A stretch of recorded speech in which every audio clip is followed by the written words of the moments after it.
नमस्कार दोस्तों। तो क्या धर्म के रास्ते पर चलने से रिश्ते, नाते बाधा बनना चाहिए? क्योंकि इस श्लोक में श्री कृष्ण जी पांडव और कौरव दोनों के रिश्तेदार थे और एक समस्या ये भी थी कि वो पांडव को या कौरव के द्वारा मांगे गए किसी भी मदद पे मना नहीं कर सकते थे। तो आज की चर्चा हम इसी तथ्य पर करेंगे। तो दोस्तों गुड मॉर्निंग।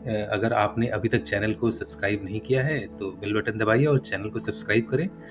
आपका स्वागत है स्पिरिचुअल सीए चैनल में और आज का एपिसोड 16 चैप्टर 1 और श्लोक 24 का अध्ययन करेंगे।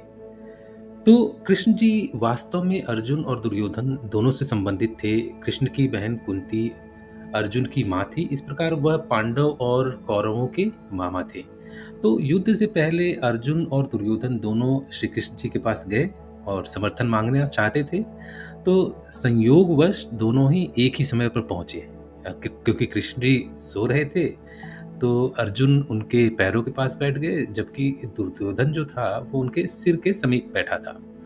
जब कृष्ण जी जागे तो देखा उन्होंने कि दो लोग प्रतीक्षा कर रहे हैं और चूंकि उन्होंने पहले अर्जुन को देखा और फिर दुर्योधन को देखा तो उन्होंने कहा कि चूंकि दोनों ही व्यक्तियों से उनके संबंध घनिष्ठ थे लेकिन वो किसी का पक्ष लेना नहीं चाहते थे। तो श्री कृष्ण जी ने एक समाधान निकाला कि उन्होंने कहा कि चूंकि मैंने अर्जुन को पहले देखा है तो पहली चॉइस जो है अर्जुन को देते हैं। तो मेरे पास दो चीजें हैं, पहला मैं स्वयं हूं और दूसरी जो है उनकी नारायणी सेना थी। तो उन्होंने ये विकल्प दिया दोनों को और अर्जुन ने खुशी खुशी श्री कृष्ण जी को चुन लिया। तो इससे वास्तव में दुर्योधन को एक तरह से बहुत ही राहत मिली, वो बहुत प्रसन्न हुआ क्योंकि वह कृष्ण जी से उनकी सेना को लेना चाहता था। तो इस प्रकार कृष्ण जी ने दुर्योधन से कहा कि हे दुर्योधन, देखो मैं हथियार नहीं उठाऊंगा और युद्ध भी स्वयं नहीं करूंगा, मैं सिर्फ अपने रथ पर सवार होकर अर्जुन को या पांडु सेना को सलाह दूंगा। तो दुर्योधन तो बहुत ही प्रसन्न हुआ और उसने फटाफट तुरंत स्वीकार कर लिया है। तो चलते हैं श्लोक 24 पर। एव मुक्तो ऋषिकेशो गुणाकेशेन भारता सेनयोर्भयोर्मध्ये स्थापयित्वा रथोत्तम। गुणाकेश यानी इसके शायद 3 मतलब हैं। तो संजय जी कहते हैं इस श्लोक में गुणाकेश, तो इसका पहला मतलब हो सकता है कि जिसके घने और घुंघराले बाल हैं। दूसरा मतलब हो सकता है कि जिसने निद्रा या नींद पर विजय प्राप्त किया हो, यानी निद्रा के स्वामी। और तीसरा हो सकता है गुण से भरपूर। तो अर्जुन का संजय द्वारा ऐसा संबोधन शायद अर्जुन के वीरता और गुण को बताने के लिए किया गया है। तो संजय जी अर्जुन के संबोधन में के साथ ये भी बार बार विभिन्न श्लोकों के माध्यम से धृतराष्ट्र जी को बताना चाहते हैं कि पांडव या पांडव की सेना गुण से बहुत ही उत्तम है, ताकत से बहुत ही उत्तम है और उनका साथ श्री कृष्ण जी का है। बार बार इन विशेषणों का प्रयोग करते रहते हैं और वो, मैंने पहले भी बोला है कि वो शायद इशारा देते रहते हैं कि पांडवों के सामने कौरवों की हार हो जाएगी। तो अर्जुन जिसने नींद पर विजय प्राप्त कर ली थी, अर्थात जिसने तमस पर विजय प्राप्त कर ली थी, और देखिए वह निरंतर जागृत रहते थे, सचेत रहते थे। गुणाकेश से पता चलता है कि जब अर्जुन ने गीता में के रूप में सर्वोच्च आध्यात्मिक शिक्षा सुनी तो उसमें ये गुण थे।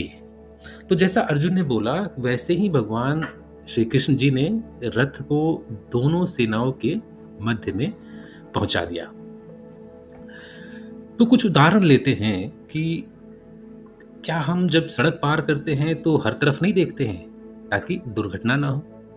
दूसरा उदाहरण यह हो सकता है कि जब हम परीक्षा देते हैं तो सिलेबस देख कर पढ़ते हैं।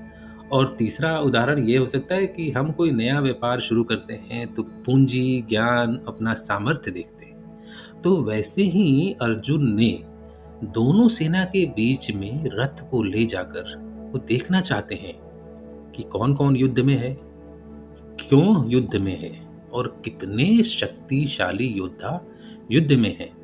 तो वैसे ही इस श्लोक से हम यह सीख सकते हैं कि कोई काम शुरू करने से पहले रिसर्च कर लेना चाहिए, और अर्जुन भी रिसर्च कर रहे हैं। हमें देखना चाहिए कि हम कितने सक्षम हैं। अर्जुन भी यही देख रहे हैं कि वो कितने सक्षम हैं। सोच समझ कर आगे बढ़ें। अचेतन अवस्था या अज्ञान अवस्था में शुरू किया हुआ कोई भी काम में असफलता के चांसेस ज़्यादा होते हैं। तो आज एक निष्कर्ष है और एक शब्द से समझते हैं, वो है गुणाकेश। तो इस श्लोक में इस शब्द का प्रयोग हुआ है। अर्जुन ने शिव जी के वरदान को प्राप्त करने के लिए निद्रा को त्याग दिया था। गुरु द्रोणाचार्य से जब वो शिक्षा ले रहे थे तो वो अंधेरे में ही रात्रि में तीर धनुष की तैयारी करते थे, और ये अर्जुन के लिए एक व्यवहारिक और साधारण सी बात थी। तो असल में अर्जुन का संबोधन इसलिए भी हुआ है कि वे एक अच्छे व्यक्तित्व में रहते थे और वे निद्रा में नहीं रहना चाहते थे। तो हम सब इस कलयुग में निद्रा में ही रह जाएंगे। और एक शब्द या एक सेंटेंस याद करिए स्वामी विवेकानंद जी को, arise awake and stop not till the goal is reached. ये स्वामी जी ने बोला था। तो कलयुग में गुणाकेश से क्या मतलब है? तो अगर पहला मतलब मैं मानता हूं कि अगर हम में चेतना का जागृति नहीं हुआ है, दूसरा अगर हम अज्ञानता में हैं, और तीसरा धर्म के मार्ग पर नहीं है, तो हमें कोशिश करना है कि हम इस निद्रा में न रहें, इस निद्रा का त्याग करें और जागृत रहें। तो मित्रों, विदा लेते हैं दोस्तों। आप सभी सुख का अनुभव करें और मिलते हैं नेक्स्ट एपिसोड में। धन्यवाद।